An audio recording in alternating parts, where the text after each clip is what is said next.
So let's step through these guys and see what the values are.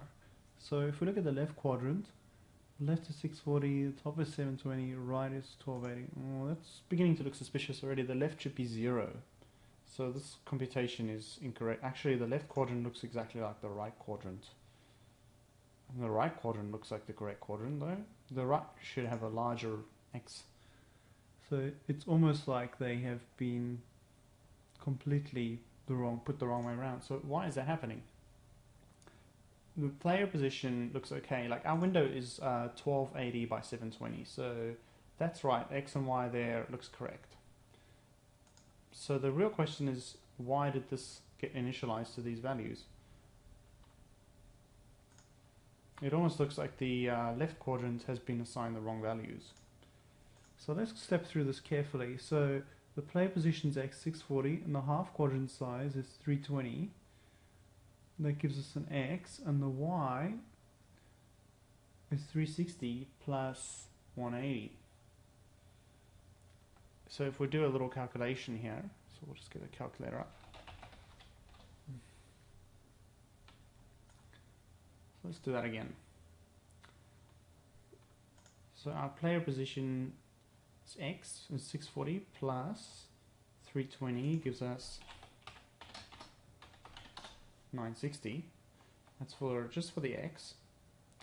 And then the Y is 360 plus 180. 540. But if you look at the left quadrant, that doesn't look right at all. So I don't think that's what's being applied here. Now that I look at this again, I think I've realized what the problem is. We're actually taking the middle of the screen plus half the quadrant size. So that's totally wrong. So let's stop the executable there. What I actually want to do is just go from 0. Because the top left is always 0. And the right quadrant should also start at 0. I think that will fix it up. Yes, that's looking a lot better. So let's stick a breakpoint here and try that again. Okay, now the left quadrant has a ridiculous, weird size, starting at negative 320, which is wrong. And the reason for that is because iRect actually uses this as the center of the bounding box. So that's a little bit weird. Of course, so the position and the scale. Yeah, alright, so that's that should be from center position. So that was just me forgetting what my own class does, which is why you write some documentation. Okay, so I think a better way to approach this would actually be to use the left, right, top, bottom. To use this construct, the left, right, top, bottom. So let's do that. So 0 for left, the right becomes the quadrant size is X, which is the X is an integer, that's fine. Okay, and the top is 0, and the height is the quadrant size Y. And we'll just do the same for the right quadrant. Actually, no, the right quadrant is still valid. It's still valid to do this. Okay, so the right quadrant starts at left M player position to the X. This breakpoint is annoying me. The top is still 0. The right would be the player position. It would actually just be the width of the screen. So it would be the quadrant size is X, and the height would be the quadrant size is Y, because it occupies the whole top of the screen. So actually it's very similar to the left. So let's try that again. Okay, that's looking a lot better. Left 640, top 0, right 640. Oh, the left is the same as the right now. So the left should be that plus that. Okay, so we're nearly there. We're nearly there. Now this might seem like quibbling over the details. Let's look at the left. The left is 0, top is 0, right is wrong because I put 0, so that was a bit of a fail. We just want quadrant size X, and that should do it. So right is left 0, 640, top is 0, right 1280, and let's just check the bottom. Unfortunately, it only shows 3. Bottom looks, that's not right. The bottom should actually be the width of the screen. So quadrant size is half.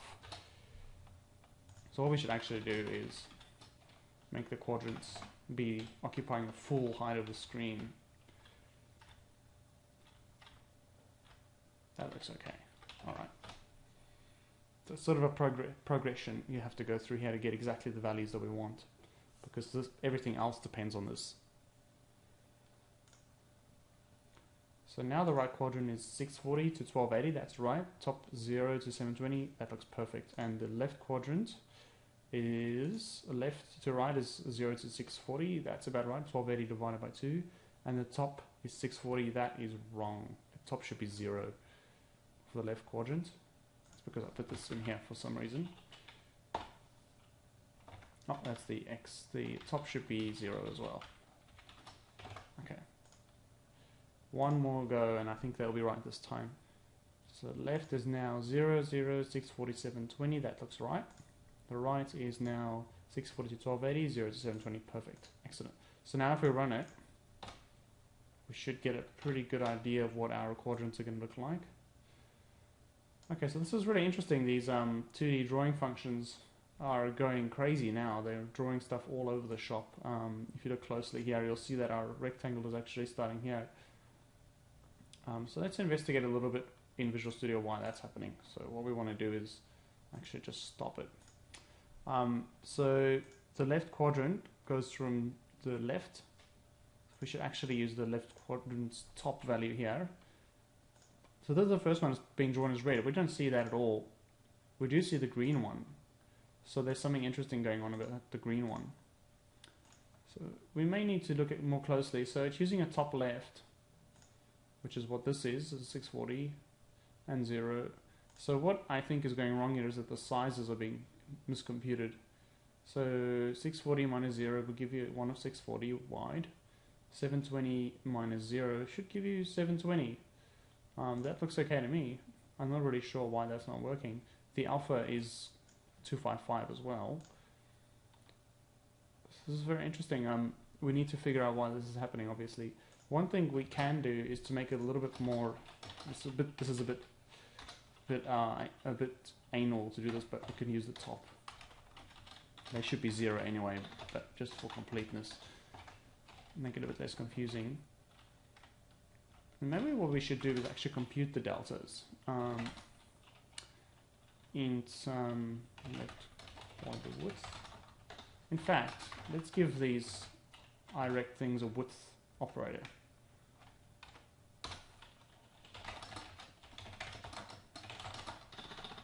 That will make our life a little bit easier. So right minus left. So this is just really simple and it doesn't cater for a lot of different coordinate spaces, but the one we're using, it should work with. Oh, minus stop, won't work, minus top. Okay. So now we can use the left quadrant's width. And the left quadrant's height. But we need to go one step further and actually make some variables for these so we can trace what they are.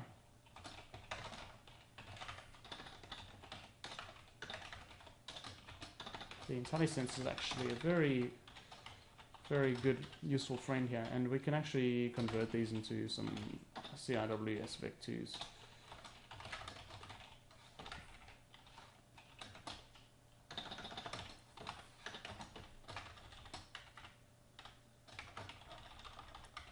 I'm just going to call the default, this sort of very common CIWS spec constructor,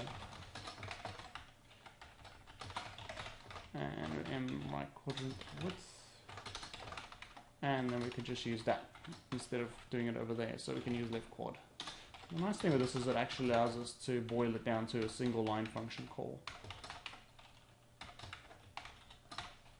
So right quad, we should probably call these right quad size or something, but that should do the trick. Let's go and have a look at what these are looking like. So the size of the left quad is 640 by 640. Immediately that's wrong because our window is not square, and that's actually because we did a typo here, so let's just fix the typo. So the debugger is your friend, as always. Let's look at them again. So 640 by 720, oh that's interesting. Yeah, I think that's about right. That's half of our window width and height, and this one, they should actually be the same because the quadrants are the same size, so that's looking pretty good. So now let's have a closer look at this puppy. The left and top is both 0, so it's drawing a rectangle there, using that size, and if we look closely at the documentation, that just says the size of the rectangle, so that looks okay to me. It should be drawing this red one because it's A alpha 255, red 255, so it should be bright red, and then the green one follows. So let's see what it does. Now we've actually gotten an error here. I'm not sure why we would be getting an error, so let's see what happens if we ignore this. It keeps happening again and again. I think that's actually because we left it sitting there and the physics engine is having some fun. So the physics engine is not 100% stable at this stage. It could be that. Okay, yeah, it was because I left it running for too long without testing, but if you look closely now, you'll notice that it is actually drawing something around the corners, but I'm not sure if that's what we're looking at. So it's definitely drawing the green one. So let's just go and see what the green one is, the second one. So it's drawing that one, but for some reason it's decided not to draw our left quadrant. Let's just put a breakpoint there. So we have to figure out why it doesn't want to do this left quadrant. The vectors looks okay. 0, 0, 6, 47, 20. The sizes are the same.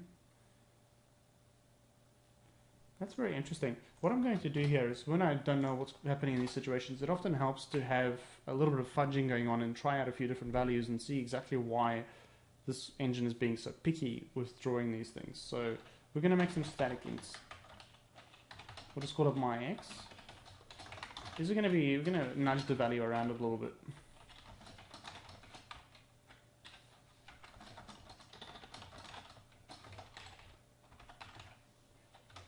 Show you what I'm going to do with these. Okay, I actually forgot to unpause the video there for a second, but the final result of our drawing, and I'll show you when we run, is that it actually draws the lines in the correct place. Now, the color's still not correct, and I'm still not 100% sure why that has happened. But as you can see, it is drawing it, so we'll see it on the phone.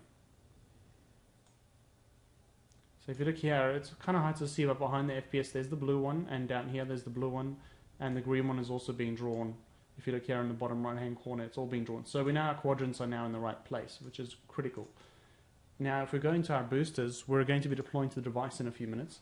What I want to do is I'm actually going to just add in a few traces for the various different states. So I won't go through it in too much detail, but I'm just going to add in a lot of traces effectively. To trace when we move into the different states, because it's sort of like a poor man's debugger, because we can't attach an interactive debugger when it's running on the iPhone. We sort of have to figure out what states it's in using these prints and the iPhone application. So I'm just going to build and deploy it for the iPhone, and then we'll see how far we get.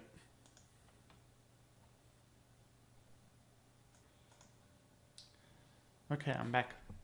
I had to do a bit of research and a little bit of trial and error stuff because I haven't run the game on the iPhone for a little while.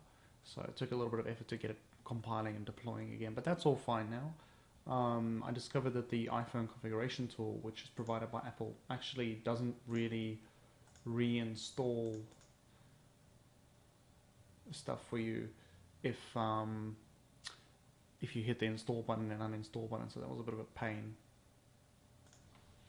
Alright, so I'm going to show you what I did. The first thing we have to do is actually detect which we're running on Windows or on the iPhone, and I'll show you why. It's because right now at this moment the iPhone is way too far zoomed out. You can't really see what the character is doing. So let me show you how that looks. So that's easy enough to fix. All we need to do is detect which platform we're on. So what I did to help with that is in rcj.cbp, the main source file, I've added this little bunch of trace prints which print out the properties for our current device. So the results that I got from that when I ran on Windows and then I ran on the phone are as follows.